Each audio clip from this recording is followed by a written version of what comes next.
And it is a great pleasure to introduce, well, in a sense, most people know Bob, but for me to introduce Bob Sabean to you. Many words come to mind when I think of Bob. Pioneer, enthusiast, energetic, passionate disciple of Jesus, evangelistic for the gospel, an inspiration and an encourager. And in my time in CCI International, as I've come across Bob, it's always been a joy to see you, Bob. I think my abiding memory is when you were translating for your colleagues who were delegates at the meeting.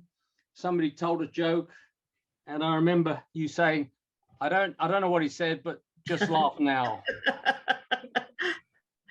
So Bob, it's a joy to have you with us. These campfire conversations, you've probably been to more campfires than all of us have had hot dinners, as they say. And so we're going to hand over to you. If there's time for questions or so at the end, we'd like to have that opportunity. But Bob, we're in your hands, and we're waiting for an inspiring story of the development of camping in Latin America that's changed the face of Christian mission in Latin America, I'm sure. Over to you, Bob. Okay, thank you very much, Norman. It is obviously a delight to see the friends that I've known around the world and worked with around the world, plus a lot of my own special friends who have been with me for many, many years, co-sponsors of missionary work we've been doing.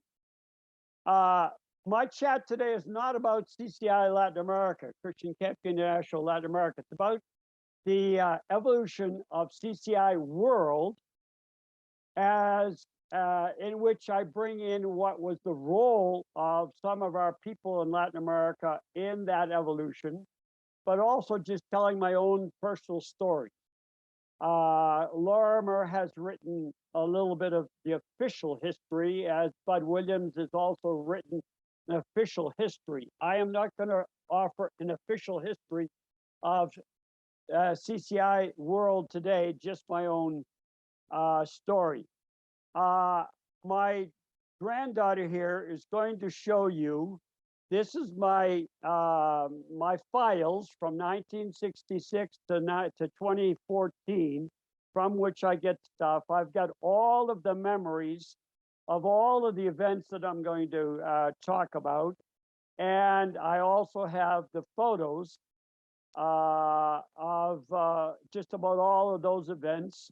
And I just wish I could share each one of the photos with you. But at any rate, that's what I've been living with now for the last 3 weeks, trying to come up with good memory. 13 camp directors and conference directors got together back in 1950 on the West Coast to get to talk about the idea of having an association. That is the basic platform, historical platform on which CCI eventually grew. By the end of the 50s, that group in the West had consolidated the whole of the United States, so they had what they called the Camp and Conference, Christian Camp and Conference Association. By the mid-60s, an association in Japan wanted to become a part of them, and before that, the association in Canada also wanted to become a part, and we in Central America also wanted to become a part. And so around the middle of the 60s, it was no longer the Christian Camp and Conference Association. It was all of a sudden CCI, Christian Camping International, with Canada, Japan, Central America, and the United States as part of that association. During that time, there's about 4 names really that are influential. We're going to bring up a picture here of those 4. Vince Craven is the key person in Canada, and Walt Workington, one of those 13, the key person in the development of CCI in the States. And then on the far right there is John Shackelford, who was the key person in Central America. John Schoen from Japan is not in this picture. I don't have a picture with him and those other three. The fourth person here is Alberto Rojano, who was the second president of CCI Latin America. And John Shackelford went to the first big convention in the United States in 1963 because he himself had started a camp in Guatemala in 1956 and was interested in sharing camping ideas with other leaders in Guatemala. So he went to the convention in 63 in the United States, and he insisted with the people there that they come down to Guatemala and help him get an association started. And so in 1964, the first basic event of CCI Latin America got started. We'll show that picture. And in that picture in the lower right is Juan Shackelford. In the upper left is Walt Workington. This is for Latin America, our beginning event in Guatemala, 1964. And from there, the association in Latin America got started. I was directing a camp in the late 50s in New Hampshire. And so wanting to get help, I also became a member of the Christian Camp Conference Association in the United States. So when I got to Costa Rica in 65 and in 1966 was assigned to direct the camp, I was reading information from that USA CCI bulletin, and it talked about the formation of an association in Central America.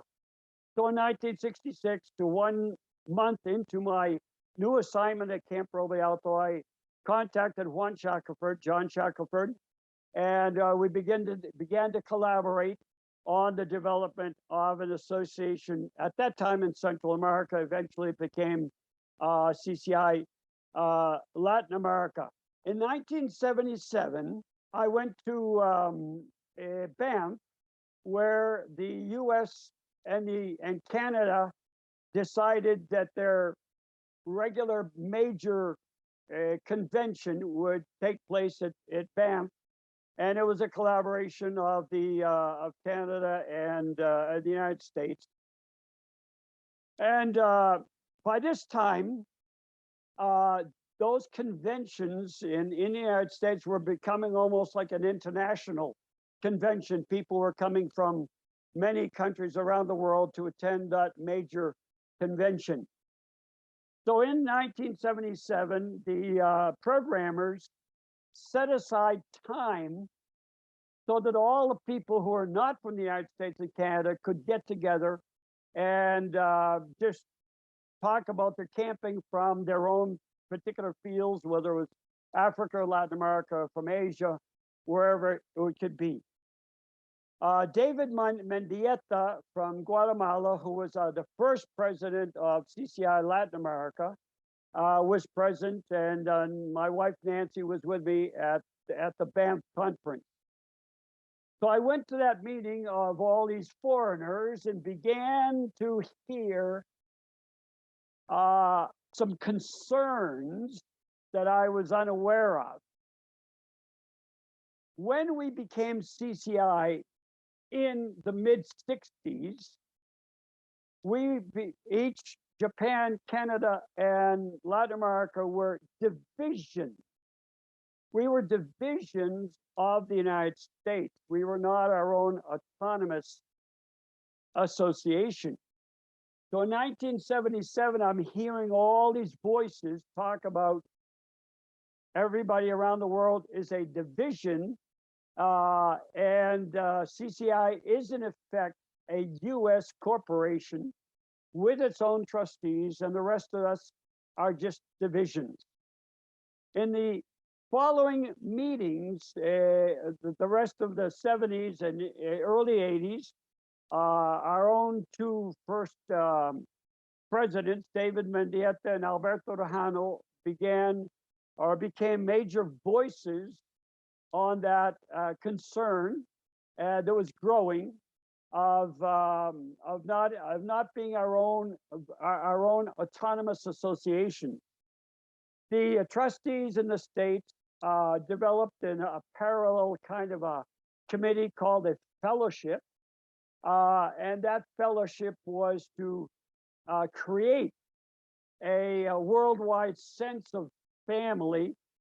Also, the trustees began to bring on to the trustee board a few people from outside of the United States, and eventually David Mendieta and Alberto Rojano from Mexico, and David Mendieta from Guatemala, eventually were members of that association.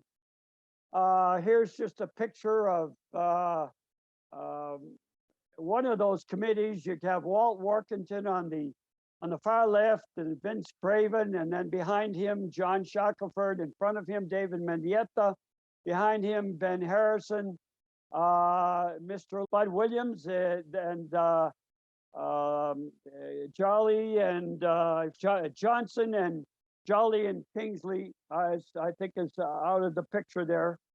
These became some of the new trustees in using people from outside that area. At any rate, between these two efforts to try to make it an international organization, there was still not a full satisfaction. So the trustees decided to bring us all together in Taiwan in 1985. There's a much longer story that goes with Taiwan, but I'm going to try to. I have to leave a lot of stuff out here in this story. We were all in Taiwan because John Schoen had put together a major convention of Korea and Taiwan and Japan and Indonesia, and had about 170 people involved in that convention, which meant that a lot of us from around the world were involved as workshop leaders and were there in Taiwan. So the trustees took advantage of the fact that most of us from around the world were in Taiwan, and they pulled together what was called the Divisional Leaders Conference. So it's a leaders of divisions, and 2 reps were allowed to come. So there were 10 divisions, 20 people supposedly sitting around the table. There were the trustees made a committee of 3 people, and one of those 3 was David Velasquez, who was at the time the director of CCI Latin America. He was from Guatemala, and so he sat at a different table, the organizers' table, and the rest of us sat around. And Ray Ward and Bob Sabean had been nominated by the board of CCI Latin America to be the reps at that meeting. The program committee had worked up a wonderful program. It was very educational. All of us from our different associations were able to share what we were doing. It was pedagogical in a great sense. But underneath, there was a group of revolutionaries. And those revolutionaries did something that was not on the program, and they asked officially that the trustees would let go of the concept of divisions and would release all of us to form our own autonomous associations around the world. So that was something that was voted on by those people and sent back to the trustees and to the fellowship and to the organizers. So a group got together. The trustees were listening to this, and they put together a program for the following year in Vancouver, 1986. They made a decision that there would be an organization with a full-time director, and Brad Stenberg was invited to become the full-time director. And the meeting in Vancouver, again, of two reps from around the world, and this time Jose Antonio Navarro from Mexico, who was the third president of CCI Latin America, accompanied me to Vancouver. And at Vancouver, we were presented with a structure, a plan. A whole plan was set up there, and we were to look at this plan, and we were to give our adherence to this plan. And that was as far as it got. From there, it broke down. For instance, who was going to pay Brad Stenberg? Well, all the associations around the world said, not us, not us, not us, not us. Keeping in mind that there's only really one big association in the United States that has the structure and the budget to do something like that, but none of the other 9, 10, 11, 12 associations had major budgets. And so the first major breakdown of the situation was nobody was in a condition to handle a big budget of having a full-time director. And then we went on to talk about the criteria for being an association. We always had like a full association, an associate association, a candidate association, and so on. So here we are about, I don't know, 18, 20, 22, 24, 25 people sitting around there trying to come up with criteria. And there's a big breakdown because the first world countries are all legal where they are. None of the third world countries are able to be legal where they are, because to be legal means a bunch of money, and none of us third world associations had the money to get lawyers and do documents and so on. We were just all flying, you know, by the seat of our pants, so to speak. So there was a big gap in understanding, and all of a sudden things got heated. A few people walked out on the meeting, and now we're about a half an hour away from everybody leaving to the airport to go back home. Everything is blocked, nothing has happened, it's all over, done, no future. So at the very last minute, somebody raised their hands and they say, I nominate Dave Lowen, Art Bartlett, and Ben Harrison to be a committee to take care of us, and they will tell us when we will meet again and where we will meet. Let's look there. There's your three saviors, your three people who are going to save this thing, because at this moment we are dead in the water. Okay, so these three have the full authority of the group to do whatever they want. So they bring us together in Sydney, Australia in 1988. They were a very wise committee.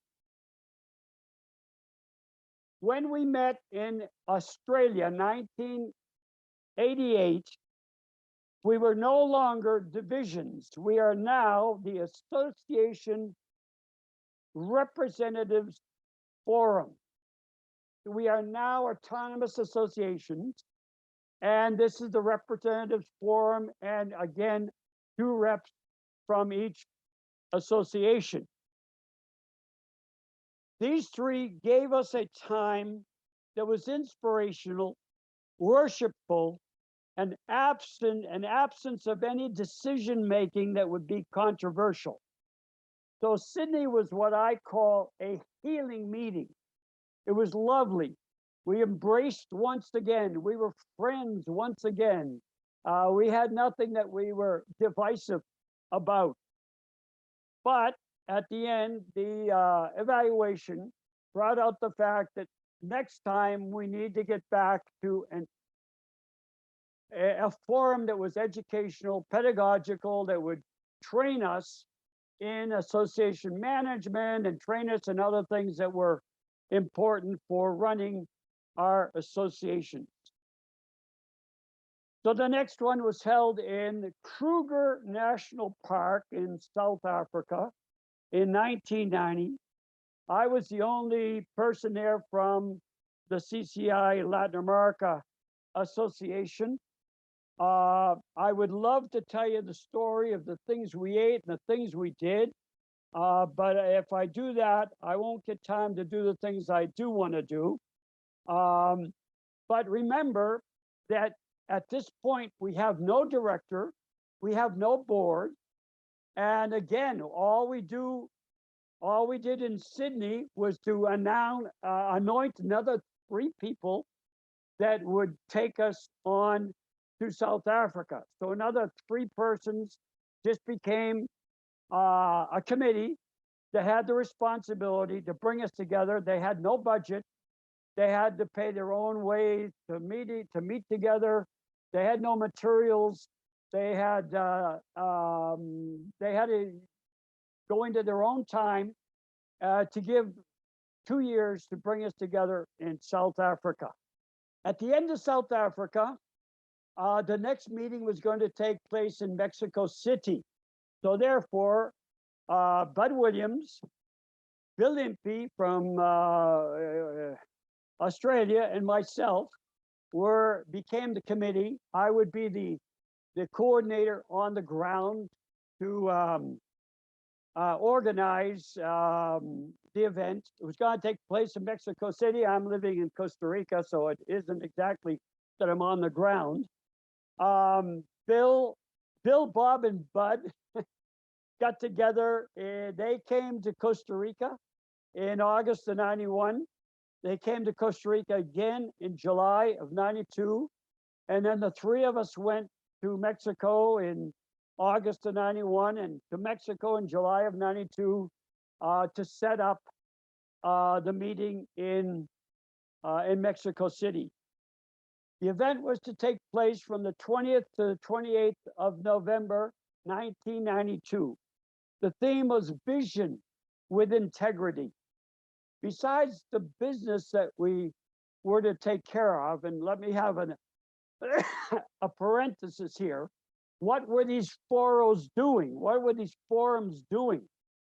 They were talking basically about how we grow associations, how we can help other parts of the world promote camping and develop their own association.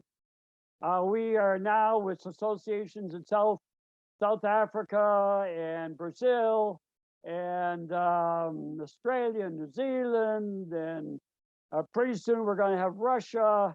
We have, of course, the UK. Pretty soon we're going to have the Netherlands. We're growing, but we need to have a mechanism and a mission for growth.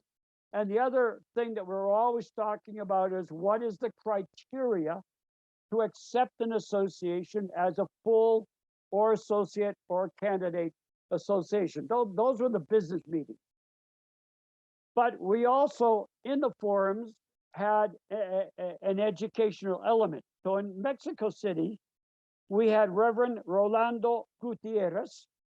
He was from Nicaragua, but he had pastor of a large Baptist church in Mexico City. He was the president of the Association of Baptists in Mexico.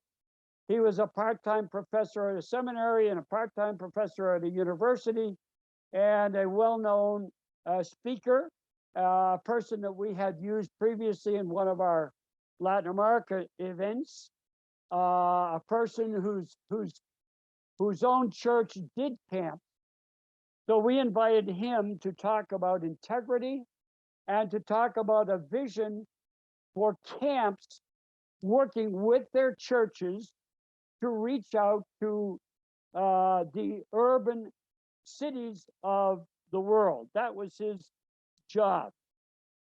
A second conference speaker was Jaime Cabezas, who was a businessman in Costa Rica, the president of the board of Camp Roble Alto, which I had been director of for about 15 years. He was also a member of the board of the Latin America Mission. And his job was to talk about association management. And I have a quote here. We will be highlighting the Latin American board and how it functions as a unique board with many countries represented. We hope to have some in-depth focus on the critical activities of growing an association. So that was what Jaime was going to do. Okay, here is what happened. Because Mexico, in my mind, was a total moment of stress in which I came this close to burnout. So all day Thursday, I was at the airport in Mexico City from 6 in the morning till 2 o'clock in the early morning, receiving people from all around the world, giving them to people who would take them to the hotel where they were going to go. So I didn't go back to the hotel until the last plane had arrived, and I arrived at the hotel at 2 o'clock in the morning to find out that during the afternoon, a busload of tourists drove up to the hotel, and the hotel had given away all our rooms. And so all of our people, here I have all these international people with 2 to a room, and now they're 4 and 5 and 6 to a room. Great start. The next day, we leave the hotel in order to have what is a tour. And there was a tradition that we had from Sydney, that we had from South Africa, that we had from Taiwan, that previous to our business meetings, we would do a tour that had a relational development. We would see something in the country, but at the same time, we would get to know each other. So we took the people on a bus. Well, first of all, we went to Camp Pico 10, and then in late afternoon, we arrived in Pasco, Mexico, which is a city of silver. We were to stay there 2 nights, but basically all day Saturday. It's one of these colonial villages where it's just lovely to talk, just to walk around, stop, have a cup of coffee, and the idea that we would get to know each other. So that evening, after everybody is in their room and taken care of, and we've eaten, we have our very first meeting to orient everybody to what's going to happen over the weekend and then the following week. As soon as we talk about we're going to spend a day of leisure, we are out of the woodwork come the workaholics. We are now getting a lot of directors of CCI associations, people that are geared to time, geared to the watch. And the workaholic said, no, we got no time for tours. We got no time for leisure. Let's start the business meeting right now. This is Friday night when I'm trying to get everybody to relax. No, let's get started. So the stress level of Bob Sabean goes up. Fortunately, I had Bud and I had Bill with me, and I don't know how we got through it, but we did have a nice day in Pasco to walk around. Sunday, we left Sunday morning, we went to a church, and then late Sunday afternoon, we were back at the hotel. This time we had our rooms. We were back at the same hotel. And we started Sunday night and early Monday morning on our business and with hearing our speakers Jaime Cabezas and Dr. Rolando Gutierrez. Jaime Cabezas prepared a case study to talk about association management. He did a case study on CCI Latin America. And he had a whole bunch of pages. He talked about the history of CCI Latin America. He made an assessment of how we worked, a description of how we worked. And then he read a interview with Nancy Sabean. Now, just in case you don't figure that out, that's my wife. So I'm reading what Jaime Cabezas is going to read to all of these association reps. Here's what it says. Bob dreams, breathes, sweats, and eats CCI Latin America every day of the year. He is giving the most productive years of his life to it. He seems to be married to the association because when he isn't traveling for it, he uses his time working in the office until 10 or 11 at night, Saturdays, Sundays, and still has more work piled up than what he can possibly do. He's almost alone. The secretary is a full load and cannot help him with his correspondence and the typing of training material.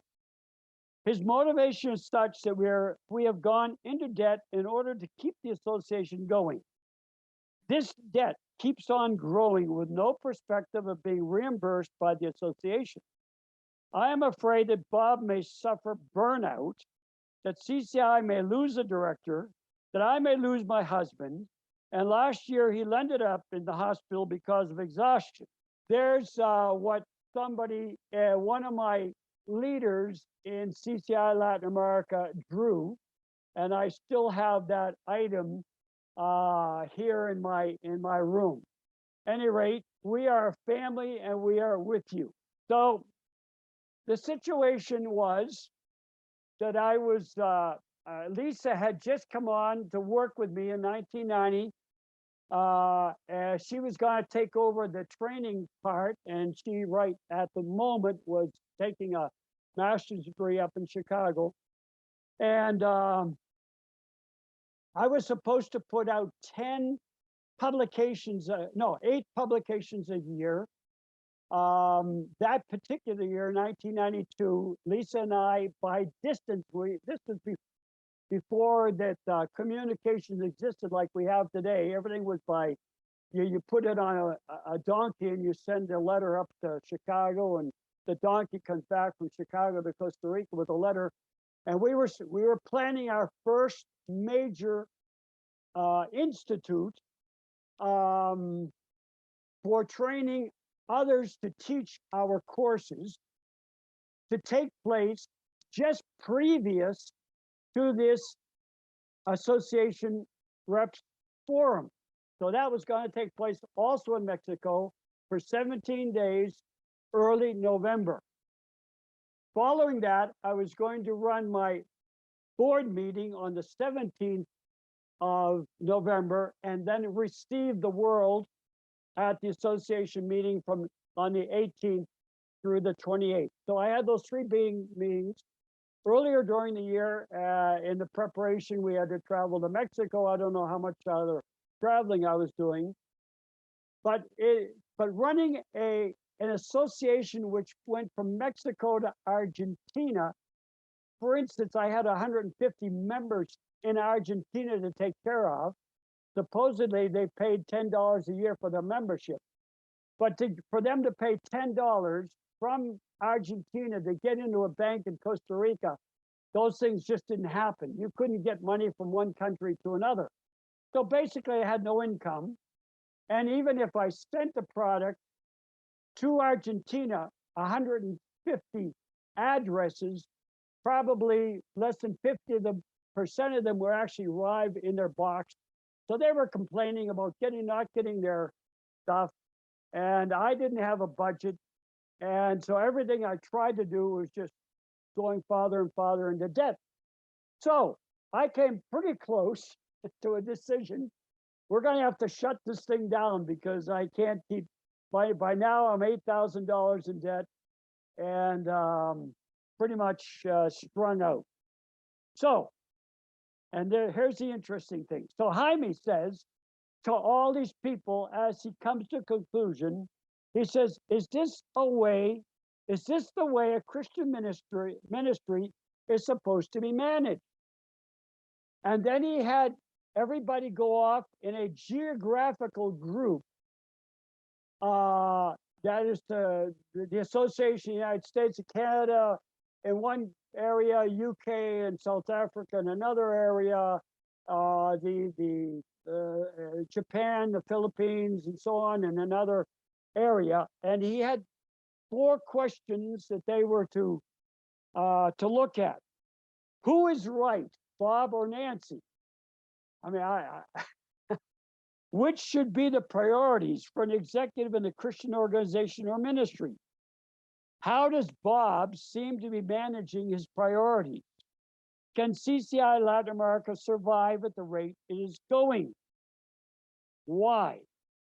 Let's just look at the group that was there. We took a picture when we were visiting Camp Kiko 10. I didn't get a chance to really work on this picture, but Ray Ward is there, Laura McGray is there, Ben Harrison is there, the Rays are there, from Brazil and England. I see all my friends there. Anyway, these were the people that are now going to pronounce and respond to this questionnaire. So the groups are in their rooms responding.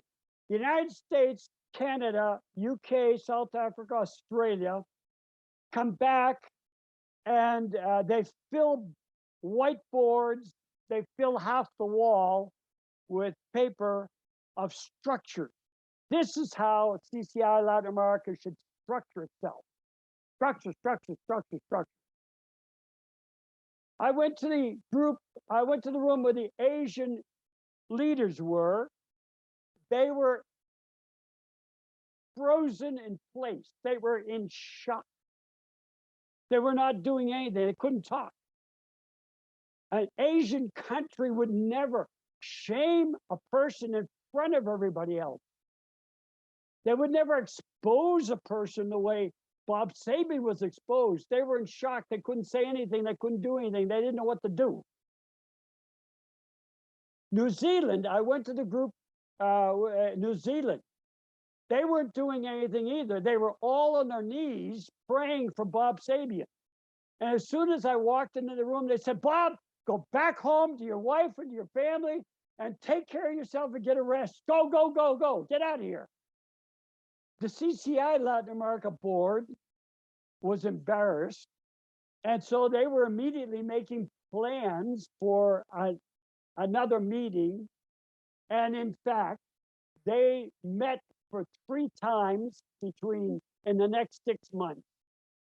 And in fact, that group of Jose Antonio Navarro, Fausto Rey, Ray Ward, Julio Paz, Bessie Makoto, Freddie Hernandez, Rolando Ruiz, and Alberto Rojano, who were there, by 6 months later, had worked out, in effect, what the world had done back in 1985.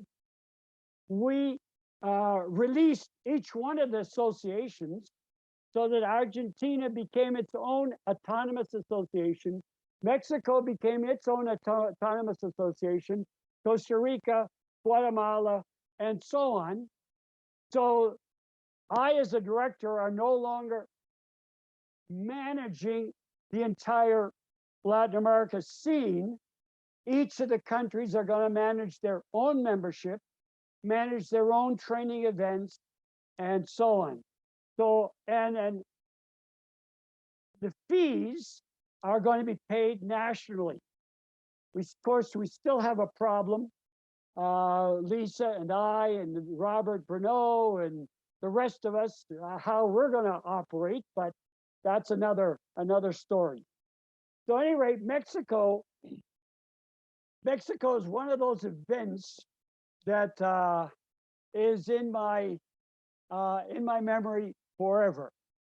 Now, I have just completed 40 minutes, and I still have 3 more pages to go. I have especially one more event that I want to talk about, 2006.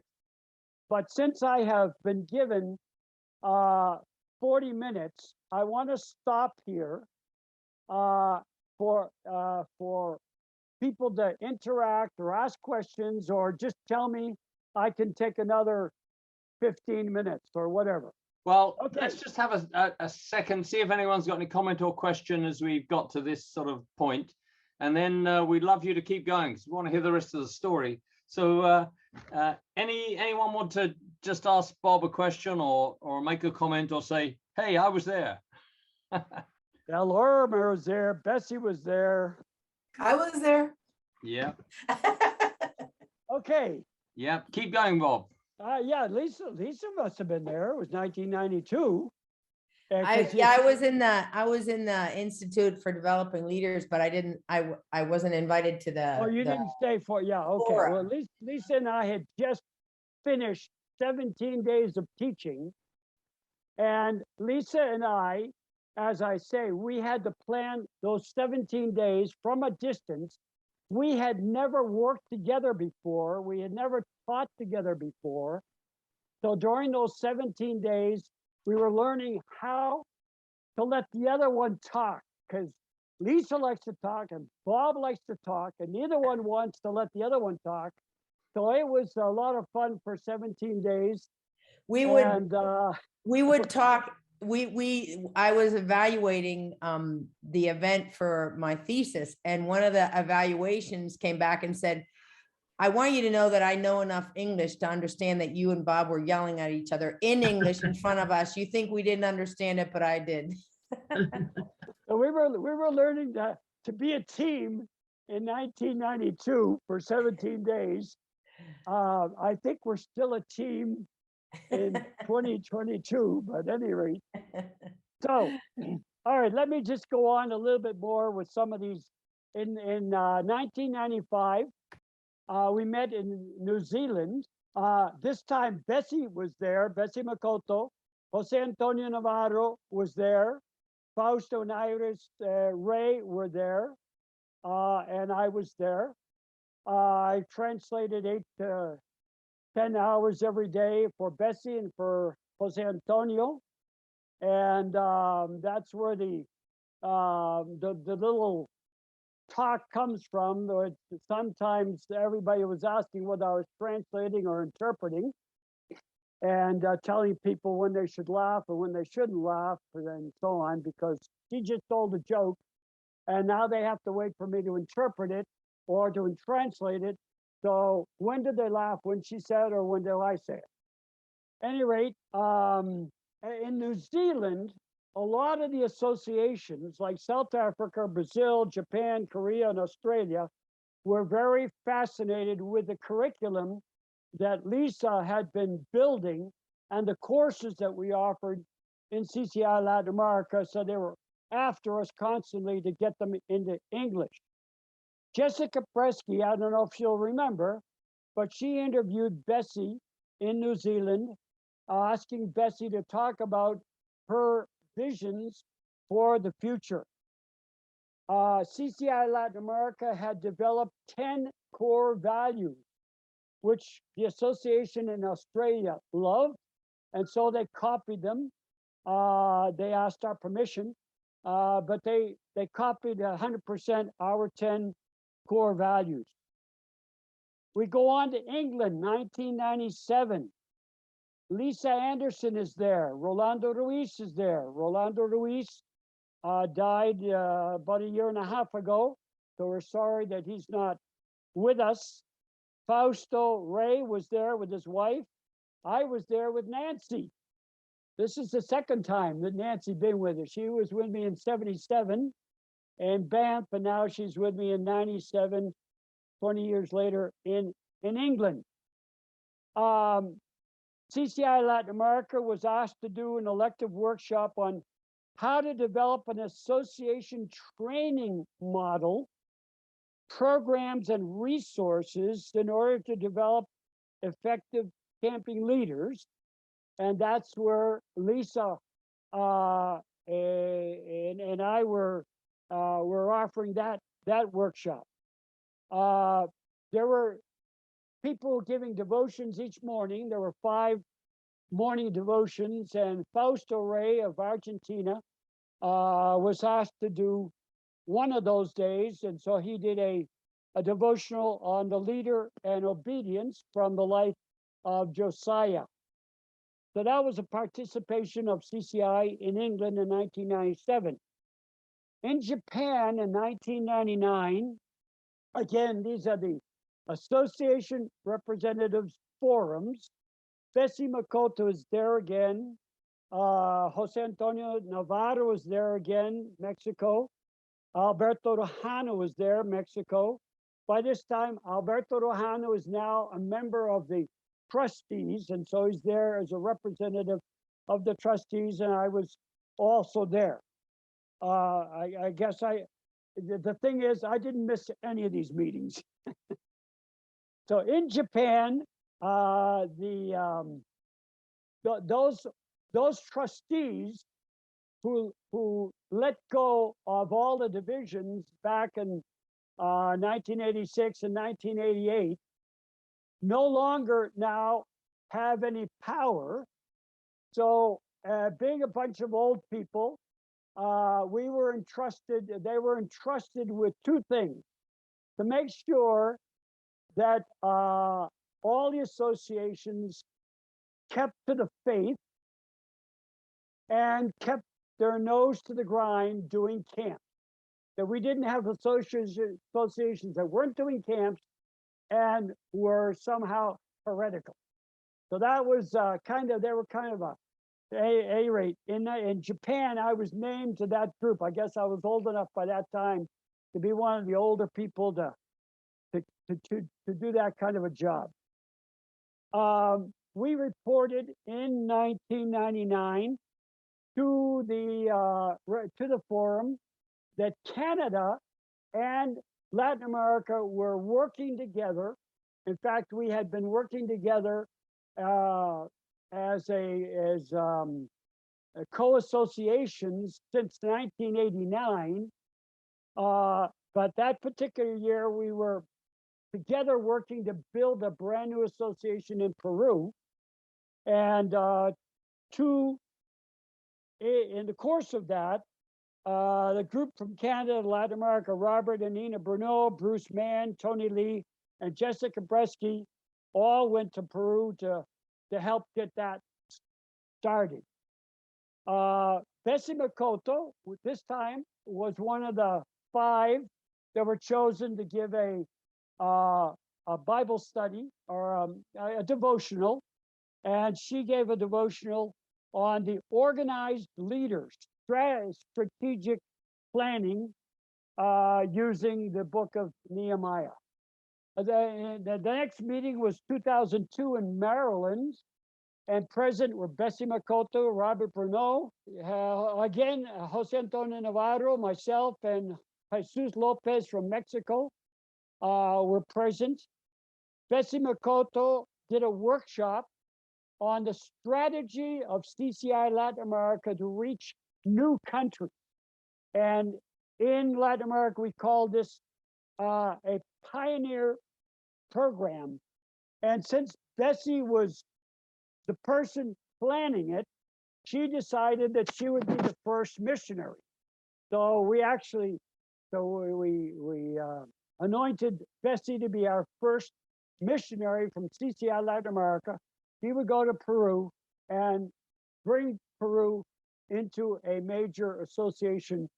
I was ratified as a regional rep, so I was supposed to respond to the board of CCI in Latin America, CCI World, as a representative for Latin America and Brazil. Alberto Rojano, who had been our president twice of CCI Latin America, died in March 2001. So in 2002 at this event, I offered a tribute to his memory. He had also been a member of the International Trustees. I worked with Alex Karatanov on training programs, 2 sessions, an hour and a quarter. So we did 2.5 hours working together. And I'm very sorry that Alex is not here with me today, but he's certainly in my prayers, as all of our friends in Russia and Ukraine are in these days. Okay, the next one that's going to take a little bit of time, and I'm glad Jim is here. 2006 in the Netherlands. Bessie is going to be there. Robert Bruneau is going to be there. Carlos Lobo from Costa Rica is going to be there. Victor Hugo Martinez from Mexico is going to be there. Myself and Jose Antonio Navarro. To get to 2006, we as the committee and the reps met every year in Holland in 2005, 2004. I don't know if it was 2003, but every year I had to go to Holland to work with the committee. And Jim Hammett and I were given a major responsibility. And I loved working with Jim because he and I were on the same wavelength. We're both of us like to talk theology of play, theology of recreation, theology of camping, philosophy of camping. We love that world. And so the two of us got together and decided that the major theme for 2006 would be to remind everybody in the world of camping, because we're talking about those who are the executives of an association. CCI does not work with camps. We work with associations of Christian camps. But we want to bring back everybody back to what we call the roots of what we are doing, the roots of who we are, roots of what camping is. What are the unique elements of Christian camping? What makes it so effective for evangelism and discipleship? How can we inspire others to improve their ministry? What are the trends that force us to re-examine the fundamentals of Christian camping for the 21st century? These are the issues that Jim and I wanted to bring to the fore. So we wanted to look at that from the biblical, philosophical, and practical viewpoint at the event. As we were preparing the year or two before, I suggested that we use a formula for Bible studies that we have developed in CCI Latin America called Bible Encounters in Community, which makes use of small groups. So I said to the committee and the other reps, here's what I would like to try. They listened to me and they said, no, I don't think that. Everybody likes to hear a speaker. Everybody likes to hear somebody give a nice devotional. And that's not going to work. So I said, okay, and tomorrow I want you to give me an hour and a half, and I'm going to do one of these things with you. So I did a Bible encounter in community for an hour and a half with the organizing committee. And when we get through, they said, yeah, let's do that. Aha. Okay. So when we get to 2006, we divide the whole group into 7 small groups, which allows, oftentimes it's very difficult to bring into the conversation some of the people from Asia. And often you talk with everybody around you, but it's often difficult to get a full conversation. So here we are sitting around the table, somebody from Holland, somebody from South Africa, somebody from Japan, somebody from Argentina, somebody from Russia. And that small group then has to work through the Bible study, which we did on the pedagogy of Jesus as we find it in the book of Luke. And that was the studies we did for 4 days. And then on the 5th day, I did a summary of what supposedly they found in their small groups. During that 2006 time, Robert Bruneau and with Putin and Mike Smallbones and Bessie did a workshop on association models and in the roots to reality, a Christian philosophy to be of camping. I had the opening session in which I talked about Christian camping as a leadership training tool. And I had to have my notes in 7 languages to pass out the material.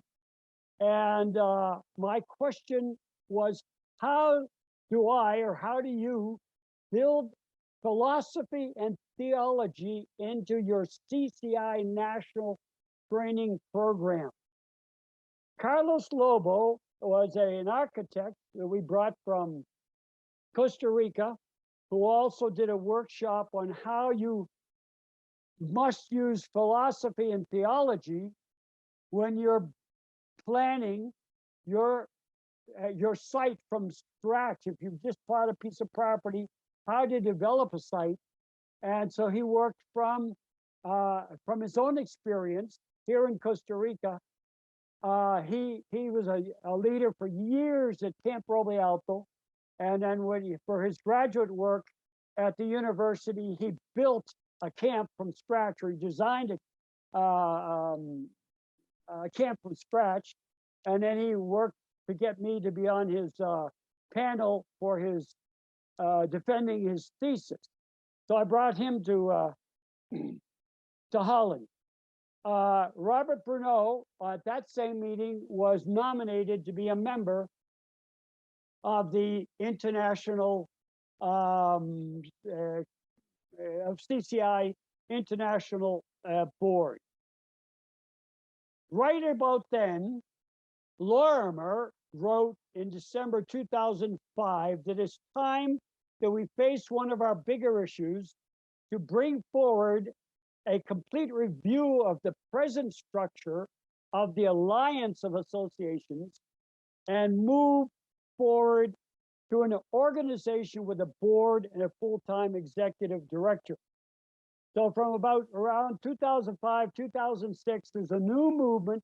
I remember sitting in a room in Holland and listening to Dan de Groot present this whole package. So little by little, 2007, 2008, 2009. So by the time we get to 2010, where again, CCI Latin America hosts the meeting, this time in Panama, the change had taken place. And now we were going to have a board and a director, and there was no longer the power was in the 2 representatives making decisions every 3 or 4 years. They were now going to have just basically a big get together and have a lot of fun and have a lot of education, have a lot of inspiration, have a lot of fellowship, and things would be taken care of by a director. It would be Dan Bolin, and by a board. So in 2010 in Panama, Robert and Nina Bruneau were totally in charge of the whole organization of the event. We again did our small Bible encounters. We did it I think in Nehemiah. Lisa put together an incredible game night for the group. And I'm sure there were a lot of other,